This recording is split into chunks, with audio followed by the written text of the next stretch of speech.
अंधेरा हो या उजाला, हर जगह छुपा है कोई राज। हर कोई होगा बेनकाब जब फाइल होगी चार्जशीट। नमस्कार, मैं हूं अजीत प्रताप सिंह और आप देख रहे हैं हमारा स्पेशल क्राइम शो जी उत्तर प्रदेश उत्तराखंड पर चार्जशीट। चार्जशीट में आज हम बात करेंगे लव, सेक्स और मर्डर की, उस हत्याकांड की जिसने उत्तर प्रदेश की सियासत में हलचल पैदा कर दी थी। उस हत्याकांड की जिसमें एक उभरते हुए कलाकार का अंत है। उस हत्याकांड में जिसने एक बाहुबली नेता को अर्श से फर्श पे लाने की पूरी दास्तान है। इस हत्याकांड में एक प्रेमिका के जलन में एक पत्नी ने जुर्म की तरफ आगे बढ़ गई। जी हां, हम बात कर रहे हैं वर्ष 2003 में हुए उभरते हुए कलाकार मधुमिता शुक्ला हत्याकांड की, जिसने अमरमणि को अर्श से फर्श पर ला दिया और इसमें कई लोगों को सजा भी हुई। इतना ही नहीं, अमरमणि की कुर्सी तो गई ही, साथ ही वो अपने किए की सजा अब तक सलाखों के पीछे भुगत रहा है।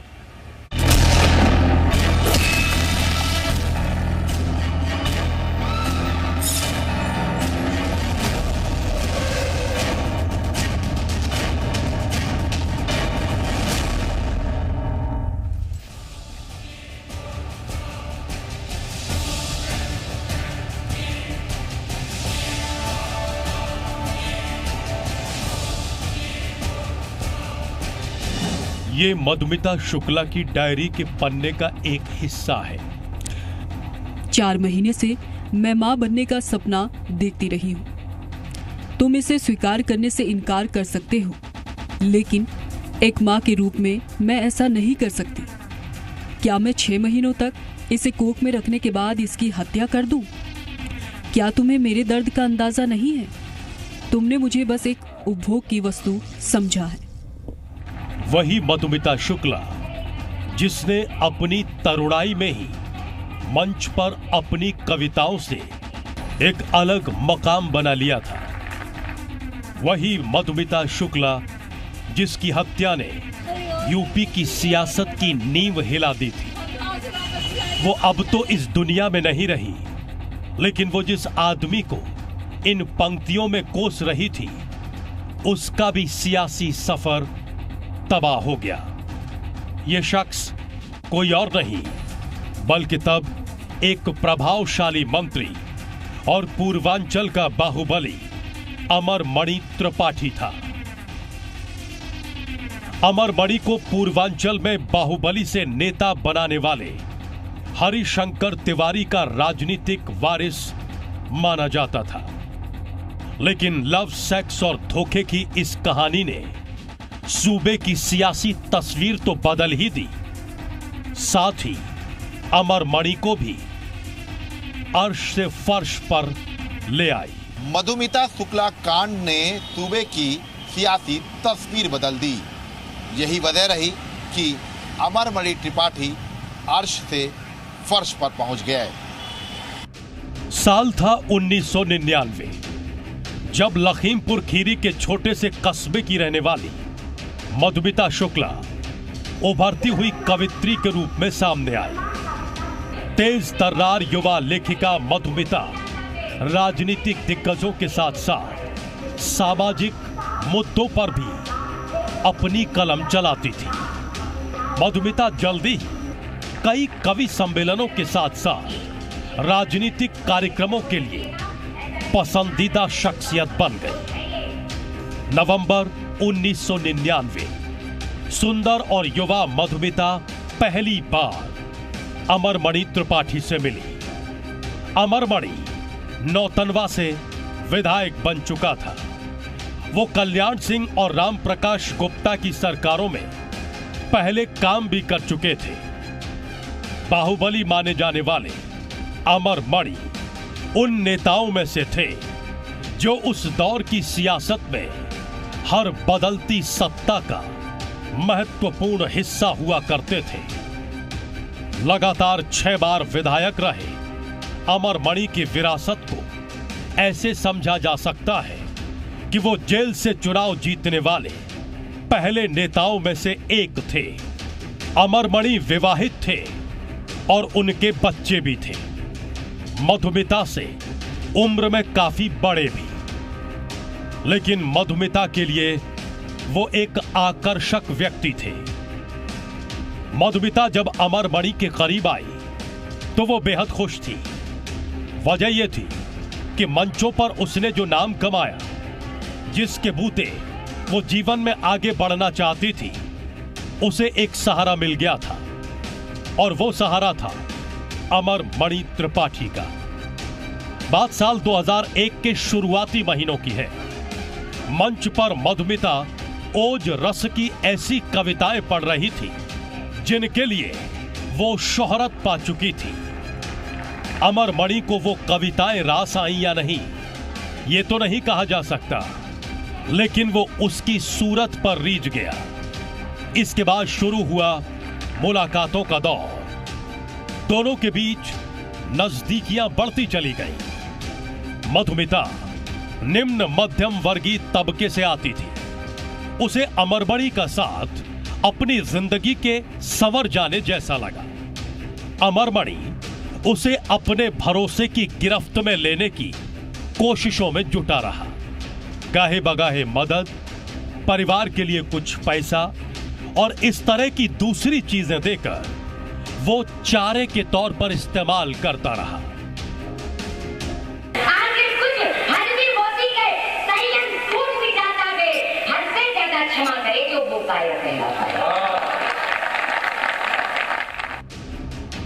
अमरमणि की मां को भी कविताओं का शौक था, तो उसने इसे भी अपने एक अस्त्र की तरह इस्तेमाल किया। वो एक रोज अपनी मां से मिलवाने मधुमिता को अपने घर ले गया। मुलाकात के दौरान मां ने मधुमिता की कविताएं सुनी तो वो भी पूरी तरह से प्रभावित हो गई। मधुमिता का घर आना जाना बढ़ गया और परिवार के बाकी लोगों से नजदीकियां भी बढ़ गईं। कुछ समय बाद तो ऐसा हो गया कि उसके कवि सम्मेलनों को सुनने के लिए अमरमणि की पत्नी मधुमणि और उनके बच्चे भी जाने लगे। लेकिन तब तक किसी को भनक नहीं थी कि अमरमणि और मधुमिता के बीच क्या कुछ पक रहा है। उस दौर के बाहुबली अमरमणि त्रिपाठी मधुमिता के करीब जाना चाहता था और इसके लिए वो कुछ भी करने को तैयार था। बस तुझे एक मौके की तलाश थी और ये मौका भी उसे मिल गया, क्योंकि अमरमणि त्रिपाठी की मां को कविताओं का शौक था और मधुमिता अच्छी कविताएं लिखती थी। और फिर क्या हुआ, अमरमणि मधुमिता को अपने साथ अपने घर ले गया अपनी मां से मिलवाने। मधुमिता की कविताएं सुनकर कोई भी उससे प्रभावित हो जाता था और हुआ भी यही कि मधुमिता की कविताएं अमरमणि की मां को आकर्षित करने लगी और अमरमणि के घर मधुमिता के आने जाने का सिलसिला शुरू हो गया और अमरमणि चाहता भी यही था और फिर शुरू हो गई पूरी कहानी। ये पैसे और पावर की तरफ मधुमिता का आकर्षण था या फिर अमरमणि का शातिर तरीका, वजह कुछ भी रही हो, लेकिन दोनों के बीच नजदीकियां बेहद बढ़ चुकी थी। जब मधुमिता की हत्या के बाद सीबीआई सबूतों को जुटाने का काम कर रही थी तो उसे कई होटल्स के बिल मिले, हवाई जहाज के कई टिकट मिले जो देश के कई हिस्सों के थे और कुछ टिकट तो विदेशों के भी थे। इनके अलावा महंगे गिफ्ट्स के बिल, डायरी और चिट्ठियां तक मिली। ये सब कुछ दो तरफ इशारा कर रहे थे। एक, मधुमिता की किसी प्रभावशाली व्यक्ति से करीबियत थी और दूसरा, वो गर्भवती थी। डायरी के इन्हीं पन्नों में एक जगह मधुमिता ने किसी को मंत्री जी कहकर संबोधित किया था। उसने लिखा था, आपको खुद से जोड़ते हुए कुछ शेर लिखकर भेज रही हूं, पसंद आए तो हमें याद करिएगा, याद आए तो हमें फोन करिएगा। अपने शायराना अंदाज में मधुमिता ने अमरमणि त्रिपाठी के लिए कविता की कुछ लाइन भी लिखी थी। ये लाइन मधुमिता की डायरी में गवाही के तौर पर काम भी आई, जिनमें मधुमिता ने अमरमणि को मंत्री जी भी लिखा था। 9 मई 2003 को मधुमिता और उसके घरेलू सहायक देशराज लखनऊ की पेपर मिल कॉलोनी स्थित घर में थे। तभी दोपहर करीब 3 बजे दरवाजे पर दस्तक हुई। वही 2 आदमी आए थे जो एक दिन पहले मधुमिता की तलाश में घर पहुंचे थे। उनमें से एक ने अपना नाम सत्य प्रकाश बताते हुए फिर से कवित्री से मिलने की मांग की थी। इस बार देशराज अंदर गया और अपनी मालकिन को उन दोनों व्यक्तियों के बारे में जानकारी दी। वो बाहर आई और उन्हें कमरे में बैठने को कहा और देशराज को चाय बनाने के लिए बोला गया। जब देशराज चाय लेकर आया तो मधुमिता ने उसे किचन में जाकर वहीं रहने को कहा।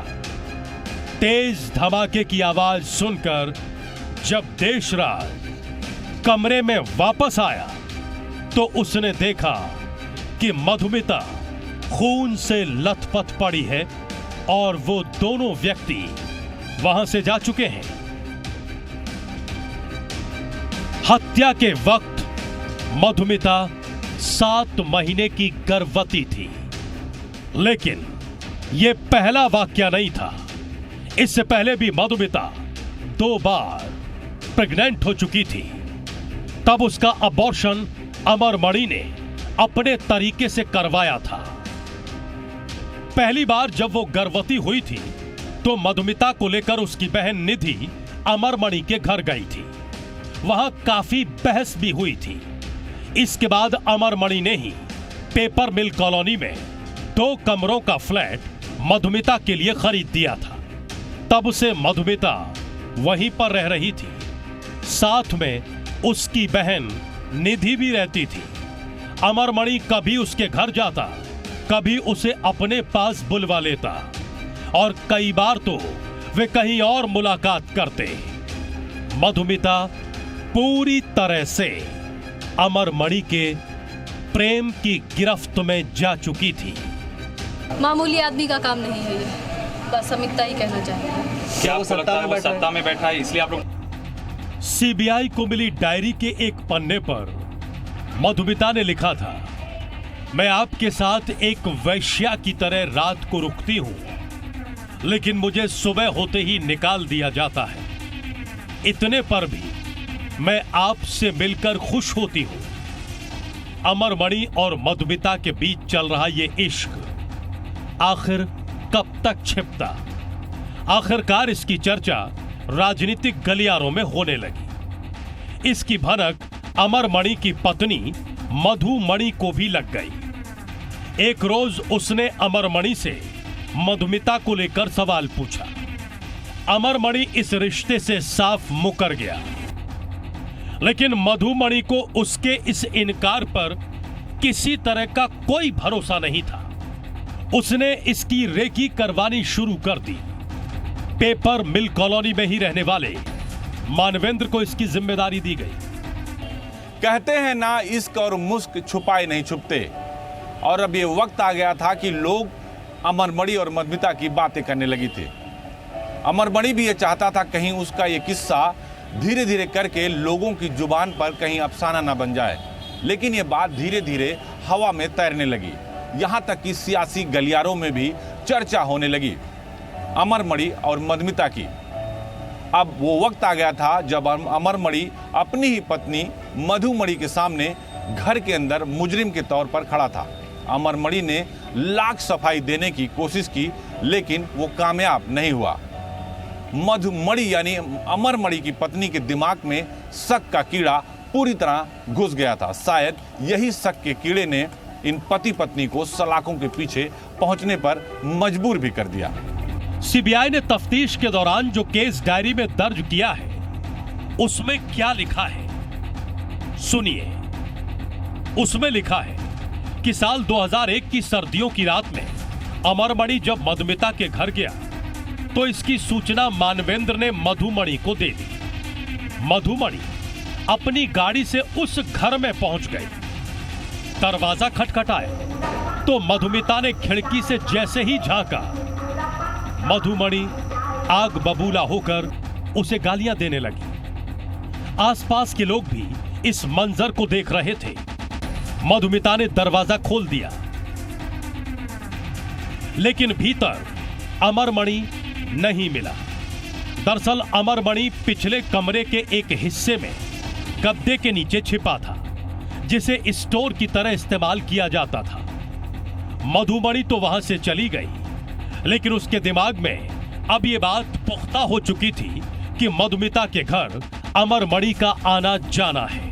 वो अब किसी भी कीमत पर मधुमिता से छुटकारा पाना चाहती थी। अपने एक रिश्तेदार रोहित चतुर्वेदी को उसने मदद के लिए चुना। यह बात अमरमणि के कानों तक भी पहुंच गई। तब तक अमरमणि और मधुमिता के रिश्तों में भी तल्खी शुरू हो चुकी थी। वजह थी मधुमिता का अबॉर्शन करवाने से साफ इनकार कर देना। अमरमणि बार बार मधुमिता को शादी का झांसा दे रहा था। पहले भी वो 2 बार मधुमिता का अबॉर्शन करवा चुका था, इसलिए तीसरी बार जब ये नौबत आई तो अमरमणि ने कुछ धीरज से काम लेना ही ठीक समझा। इस बीच अबॉर्शन का सही वक्त गुजर गया था और अब मधुमिता अपने बच्चे को जन्म देना चाहती थी। अमरमणि मधुमिता पर अबॉर्शन का दबाव बना रहा था। यही वजह थी कि जब अमरमणि को यह मालूम चला कि मधुमणि मधुमिता की हत्या करवाना चाहती है और इससे कम पर वो राजी नहीं है, तो आखिरकार वो भी तैयार हो गया। हालांकि उसने रोहित के सामने शर्त रखी कि कुछ भी करना तो ये जरूर पक्का कर लेना कि उसका नाम न आए। हत्या के पहले उसे बता दिया जाए ताकि वो लखनऊ में ना रहे। अब तक मधुमणि को अमरमणि त्रिपाठी और मधुमिता के बारे में सब कुछ पता चल चुका था। यानी अमरमणि त्रिपाठी और मधुमिता की प्रेम कहानी को अमरमणि त्रिपाठी की पत्नी मधुमणि जान चुकी थी और वो मन में ये सोच कर बैठी थी कि आखिर मधुमिता से कैसे छुटकारा पाना होगा, और इसके लिए बाकायदा वो प्लान तैयार कर रही थी। और उसने फैसला कर लिया था कि अब मधुमणि की पूरी जो साजिश थी, उसने इस बात को लेकर पूरी तैयारी कर ली थी कि अब वो मधुमिता की हत्या करवा देगी। ये वही दौर था जब अमरमणि त्रिपाठी और मधुमिता के बीच के रिश्तों में भी खटास आने लगी थी, क्योंकि मधुमिता के पेट में बच्चा था, यानी वो गर्भवती थी, और अमरमणि त्रिपाठी एबॉर्शन कराना चाहता था, लेकिन मधुमिता तैयार नहीं थी। और फिर क्या था कि अमरमणि त्रिपाठी भी अपनी पत्नी मधुमणि के साथ साजिश का हिस्सा बन गया और फिर एक दिन उभरती हुई कवयित्री कलाकार मधुमिता की हत्या करवा दी गई। आखिरकार 9 मई 2003 को 2 शूटर्स ने मधुमिता की हत्या कर दी। सरकार बीएसपी की थी और मायावती मुख्यमंत्री थी। अमरमणि उनकी सरकार में मंत्री था। हत्या के बाद ही अमरमणि और मधुमिता को लेकर बातें सामने आने लगी थी, लेकिन अमरमणि पूरी कोशिश कर रहा था कि उसका नाम इस मामले में न आए। पोस्टमार्टम के वक्त अमरमणि यह पक्का करना चाहता था कि भ्रूण के नमूने न लिए जाएं, ताकि डीएनए जांच न हो पाए। इसके लिए उसने निधि और उसके परिवार के साथ अपने 2 लोग भी भेजे ताकि मधुमिता का अंतिम संस्कार हो जाए। लेकिन किसी तरह यह बात तत्कालीन एसएसपी अनिल अग्रवाल को पता चल गई। उन्होंने बीच रास्ते में ही डेड बॉडी वापस मंगवाई और भ्रूण के नमूने लिए गए। अमरमणि डीएनए रिपोर्ट बदलवाने की फिराक में था, लेकिन ऐसा हो नहीं पाया। इसके भी बंदोबस्त किए जा चुके थे। आप अगर चुप रहेंगे हमारी लड़की का पोस्टमार्टम किया गया, हमसे कहा तुम जाओ, हम चले गए। हर गांव पास पहुंच गए, जब पुलिस ने रोक लिया फिर से वापस लाई। हम जानते नहीं क्यों लाई, हमको क्या लाई। इसके पीछे किसका? यूपी की तत्कालीन मुख्यमंत्री मायावती ने हत्या में नाम सामने आने के बाद ही अमरमणि को मंत्रिमंडल से निकाल दिया। इसके बाद जांच सीबीसीआईडी को सौंप दी गई। बाद में जब परिवार ने आग्रह किया तो मामले की जांच सीबीआई को सौंपी गई। इस बीच जब डीएनए रिपोर्ट सामने आई तो यह साफ हो गया कि मधुमिता के गर्भ में जो बच्चा पल रहा था वो अमरमणि त्रिपाठी का ही था। अमरमणि, उसकी पत्नी मधुमणि, भतीजे रोहित चतुर्वेदी और दोनों शूटर्स को इस मामले में 2007 में आजीवन कारावास की सजा सुनाई गई। मधुमिता हत्याकांड में अमरमणि का नाम आते ही सबसे पहले उसकी कुर्सी चली गई, क्योंकि वह उस वक्त यूपी सरकार में मंत्री था।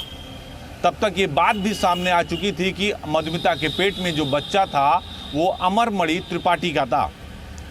इतनी बातें अमरमणि त्रिपाठी को जेल की काल कोठरी में पहुंचाने के लिए काफी थी। इस पूरे मामले का लंबे समय तक ट्रायल चला और अमरमणि त्रिपाठी समेत 5 लोगों को अदालत ने उम्र कैद की सजा सुनाई। हालांकि इस बीच अमरमणि त्रिपाठी ने अपनी ताकत और रसूख का भरपूर इस्तेमाल किया। कई सारे कागजात और झूठ के पुलिंदे भी तैयार किए गए, लेकिन अदालत में एक भी काम नहीं आया, क्योंकि मधुमिता की बहन निधि लगातार इस पूरे मामले की पैरवी कर रही थी और उनकी कड़ी मेहनत रंग लाई। और ये सब कुछ अमरमणि त्रिपाठी को जेल में पहुंचाने के लिए काफी था। मधुमिता के लिए न्याय की लड़ाई उसकी बहन निधि ने लड़ी। हालांकि यह कितना मुश्किल रहा होगा, इसका अंदाजा इसी बात से लगाया जा सकता है कि सीबीआई जब मामले की जांच कर रही थी तो अमरमणि ने यह झूठ फैला दिया कि आईआईटी कानपुर के छात्र अनुज मिश्रा के साथ मधुमिता का विवाह नवंबर 2002 में हो चुका था। इसके लिए उसने कुछ गवाह भी जुटा लिए, प्रेस कॉन्फ्रेंस भी की, जिसमें मीडिया के सामने एक पंडित ने बताया कि उसने ही शादी करवाई थी। वहीं अनुज के ही रूममेट रहे छात्र को यह गवाही देने के लिए धमकाया गया कि वो कह दे कि अनुज की शादी मधुमिता से हुई तो वो वहां मौजूद था। हालांकि वो माना नहीं। इसकी खबर उसने आईआईटी डायरेक्टर को दी, जिनके हस्तक्षेप से ये दोनों छात्र बच पाए। सारे गवाहों को वो धमकाता है, बराबर उस यही काम कर रहा है। वो गवाहों को उसके पास उसने एक लिस्ट बना रखी है सारे गवाहों की, जिसमें सब गवाहों को धमकाना, मारना, पीटना। अगर कोई पैसे से खरीद रहा है तो उसको पैसे से खरीद लो, वरना जान की धमकी, मतलब मारने की धमकी दे दो। तो वो यही सब कर रहा है। दूसरी तरफ अमरमणि तो इस बात को पुख्ता करने के लिए फर्जी सीडीआर भी बनवा चुका था, जिससे मधुमिता और अनुज के लगातार संपर्क में रहने की बात वो साबित कर सके। सीबीआई को एक लंबा वक्त इस सीडीआर की गुत्थी को सुलझाने में लग गया। मधुमिता हत्याकांड को दूसरा रूप देने के लिए अमरमणि त्रिपाठी ने इस पूरे केस की तस्वीर बदलने की कोशिश की और यही वजह है कि अमरमणि त्रिपाठी ने बकायदा सीडीआर का दूसरा पहलू भी ढूंढ लिया और फर्जी तरीके से सीडीआर निकलवा दिया। महज 24 साल की उम्र में जिंदगी में इतना सब कुछ देख चुकी मधुमिता अपने आखिरी वक्त में काफी टूट चुकी थी। दावा तो यह भी किया जाता है कि वो नशे की हालत में रहने लगी थी। डायरी के कुछ पन्ने उसकी दिमागी हालत को सामने रखने के लिए काफी है। डायरी में एक जगह वो लिखती है, मेरा अधिकार क्षेत्र कम हो गया है। बात पैसों की नहीं, बल्कि हमारी भावनाओं की है। अमरमणि के हथकंडों से सीबीआई को गुमराह होने से मधुमिता की यही डायरी बचाती रही। इसमें लिखे शब्द ही सीबीआई की तफ्तीश का रास्ता तय करते गए। किसी एक पन्ने में मधुमिता के बाद भी अमरमणि के किसी और से संबंध होने का जिक्र है। मधुमिता ने एक जगह पर अमरमणि को अपने पूरे परिवार का अभिभावक बताया है, क्योंकि उसने मधुमिता के भाई की नौकरी लगवाई थी। जाहिर है कि ऐसे ही हथकंडों से उसने मधुमिता का दिल जीता था। प्यार, धोखा और सियासत से जुड़े इस हत्याकांड ने यूपी की उस वक्त की सियासत में भूचाल खड़ा कर दिया था। चार्जशीट में आज हमने मधुमिता शुक्ला हत्याकांड की पूरी कहानी आपको बताई, क्योंकि बहुत सारे ऐसे लोग हैं जो मधुमिता शुक्ला हत्याकांड की कहानी नहीं जानते। ये वो लव, सेक्स और मर्डर की कहानी थी जिसमें एक प्रेमिका की दीवानगी थी, एक प्रेमी का धोखा था और एक पत्नी का हत्या की साजिश का पूरा माया जाल था, जिसमें खुद अमरमणि त्रिपाठी भी शामिल हो गया, जिसकी वजह से पति यानी अमरमणि त्रिपाठी का राजनीतिक करियर तो खत्म ही हो गया और वो तब से अब तक जेल की सलाखों के पीछे हैं, क्योंकि इसमें 5 लोगों को उम्र कैद की सजा हो गई। चार्जशीट में आज बस इतना ही। तब तक के लिए नमस्कार और देखते रहिए जी उत्तर प्रदेश उत्तराखंड।